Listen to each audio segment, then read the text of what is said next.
bilateral agreements, according to the Malaysian Foreign Ministry. Moving now to Europe, and in the latest update, a senior official confirmed that Kyiv and Washington are rapidly advancing in their prolonged and tense negotiations over a deal that would give the United States preferential access to Ukrainian natural resources. Ukraine's parliament has voted to extend martial law until August the 6th. A senior lawmaker confirmed the decision, saying 357 deputies backed the measure, with just one voting against it. The extension allows Ukraine to continue mobilizing troops and puts a hold on elections as Russia's full-scale invasion grinds on. A rehab center for Russian veterans wounded in Ukraine has reached capacity. Around 30 individuals are currently receiving physical and psychological treatment at the state-funded facility.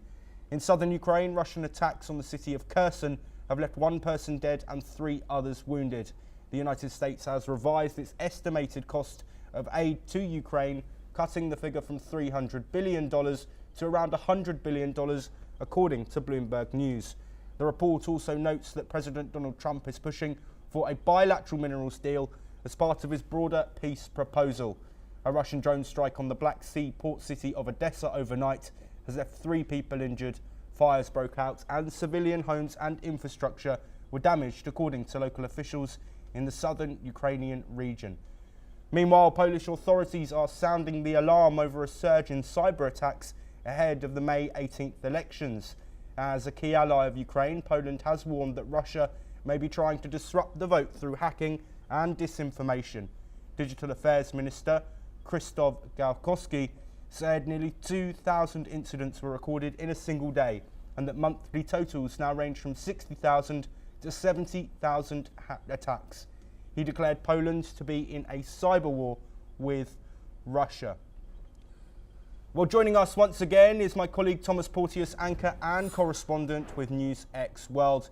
Thomas, I want to ask you first about this mineral deal that we know has been rolling on for weeks and weeks now. What more can you tell us? Well, Joshua, obviously this minerals deal stems from the Biden administration giving Ukraine $182 billion worth in aid to help their military effort against the Russian people, against the Russian invasion of Ukraine. However, this is not something that the Trump administration has agreed with. They have sought this minerals deal in order to get some sort of some financial things back from the Ukrainian people. Ukraine is a hub of these crucial minerals that can be used in technology, that can be used in defense, and these mineral negotiations actually came to a halt. As you may be able to remember, Zelensky and Trump were set to announce this minerals deal on the day that Trump and Zelensky fought very publicly in front of press cameras in the Oval Office. And so these negotiations have now continued from then, since then, and now Donald Trump wants to get this deal finalized in the US interests and Ukrainian interests, is how he puts it.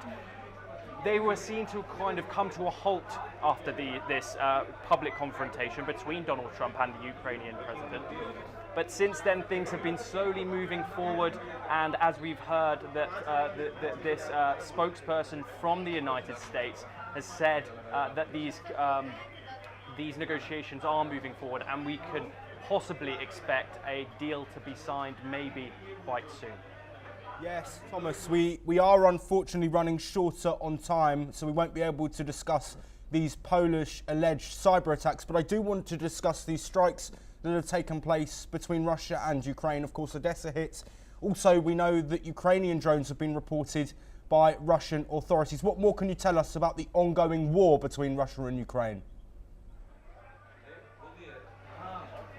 Well, Odessa, the region, obviously, where NATO chief Mark Rutte visited yesterday, where the port city in Ukraine, Odessa.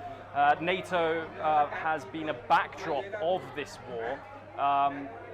One of the reasons why this war started in the first place was because Ukraine wanted to join the North Atlantic Treaty Organization. Russia obviously does not want that to happen.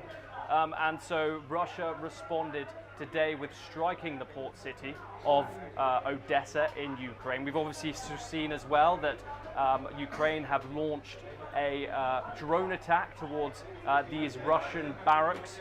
This has happened in the past 24 hours, where this devastating strike in the city of Sumy, one of the most devastating strikes of this year in terms of this conflict, where Ukraine responded with launching these drones towards where these ballistic missiles came from.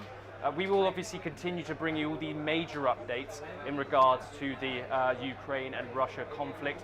These are the only updates for now, Joshua. Thank you. Thank you very much, Thomas Porteous. Of course, we will bring you those updates and anything else in the wider region as we get them. Moving on now, and Taiwan's Ministry